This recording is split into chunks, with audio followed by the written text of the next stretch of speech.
नागमणि और नाग की कहानी। बहुत समय पहले घने जंगल के बीच एक शांत तालाब था। उसके किनारे एक विशाल पीपल का पेड़ खड़ा था, जिसकी जड़ों के नीचे एक नाग रहता था। नाम था कालेश्वर। उसके सिर पर एक चमकती हुई नागमणि थी, जो रात को ऐसे दमकती थी जैसे चांद ने धरती पर अपनी किरणें बिखेर दी हों। कहते हैं, उस मणि की रोशनी से अंधकार मिट जाता था, और जहां वह चमकती वहां कीट पतंगे, पक्षी और जानवर तक सुकून महसूस करते। कालेश्वर कोई साधारण नाग नहीं था, वह तपस्वी था। उसने वर्षों तक ध्यान करके वह नागमणि पाई थी, पर वह उसे अपने गर्व के लिए नहीं, बल्कि प्रकृति की रक्षा के लिए रखता था। हर रात वह तालाब के पास आकर मणि की रोशनी फैलाता, जिससे मछलियां और पेड़ पौधे जीवन से भर जाते। जंगल के सभी जीव उसे नाग बाबा कहकर आदर देते।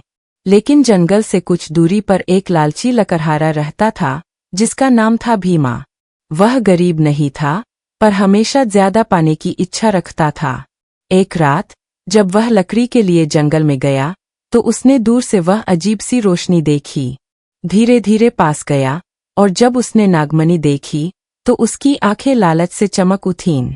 अगर ये मणि मुझे मिल जाए, उसने सोचा, तो मैं राजा जितना अमीर बन जाऊंगा। वह झाड़ियों में छिपकर नाग को देखने लगा। नाग शांत ध्यान में था, मणि उसके सामने रखी थी। भीमा के मन में विचार आया कि नाग के सो जाने पर वह मणि चुरा लेगा। उस रात वह लौट गया, पर अगले दिन उसने एक योजना बनाई। अगली शाम वह दूध की एक थाली लेकर तालाब के पास गया और झुककर बोला, हे नाग बाबा, मैंने सुना है आप इस जंगल के रक्षक हैं। ये दूध आपकी भेंट है। कालेश्वर मुस्कुराया। उसने कहा, तेरे मन में श्रद्धा है, इसलिए तुझे आशीर्वाद देता हूँ। लेकिन याद रखना, सच्चा धन मन की शुद्धता में होता है, मणि में नहीं। भीमा झूठी विनम्रता से सिर झुकाकर चला गया, पर मन में वह सोचता रहा, आज नहीं, कल सही, ये मणि मैं ले ही जाऊंगा। कुछ दिनों तक वह रोज दूध चढ़ाने लगा। नाग को उस पर भरोसा होने लगा। और फिर एक रात, जब नाग ध्यान में था, भीमा धीरे धीरे आया और उसने पत्थर से नाग के सिर पर वार किया। नाग घायल होकर गिर पड़ा, पर मणि वही चमक रही थी। भीमा ने जल्दी से मणि उठाई और भागा। जैसे ही वह जंगल से बाहर निकला, आकाश में बिजली चमकी, हवाएं तेज चलने लगीं। उसे लगा जैसे कोई उसका पीछा कर रहा हो। मणि की रोशनी अब हल्की हल्की लाल होने लगी, जैसे चेतावनी दे रही हो, पर भीमा ने ध्यान नहीं दिया। वह घर पहुंचा, मणि को कमरे में रख दिया और बोला, अब मैं राजा हूं।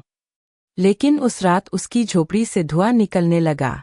आग लगी नहीं थी, पर मणि से गर्मी उठ रही थी। भीमा को लगा जैसे कोई सांप उसके चारों ओर घूम रहा हो। उसने डरकर आंखें खोली, और सामने वही कालेश्वर नाग खड़ा था, घायल मगर क्रोधित। नाग बोला, भीमा, तूने मेरे विश्वास पर वार किया। मणि सिर्फ उनका साथ देती है, जिनके मन में सत्य और करुणा होती है। अब देख, लालच का अंत कैसा होता है। भीमा डर के मारे कंपने लगा। उसने मणि लौटाने की कोशिश की, पर मणि अब जलने लगी थी। जैसे ही उसने उसे छोड़ा, मणि हवा में उठी और नाग के सिर पर जाकर टिक गई। नाग ने फुफकार मारी, और भीमा बेहोश होकर गिर पड़ा। सुबह जब वह उठा, उसकी झोपड़ी रात हो चुकी थी, और सब कुछ गायब था, न मणि, न धन। वह जंगल की ओर भागा, नाग से माफी मांगने, लेकिन वहां सिर्फ शांत तालाब था और पेड़ की जड़ों में एक छोटा सा चमकता पत्थर पड़ा था। मणि नहीं, बस उसकी परछाई। भीमा वही बैठ गया, आंखों में पछतावा लिए। उसने आंसू भरे स्वर में कहा, अगर मैं उस दिन नाग बाबा की बात सुन लेता, तो आज मेरा जीवन उजरता नहीं। उस दिन से भीमा ने जंगल की रक्षा को अपना धर्म बना लिया। वह हर दिन तालाब की सफाई करता, पेड़ लगाता, और किसी भी जानवर को नुकसान नहीं पहुंचाता। धीरे धीरे उसका मन शांति से भर गया। लोग उसे अब भक्त भीमा कहने लगे।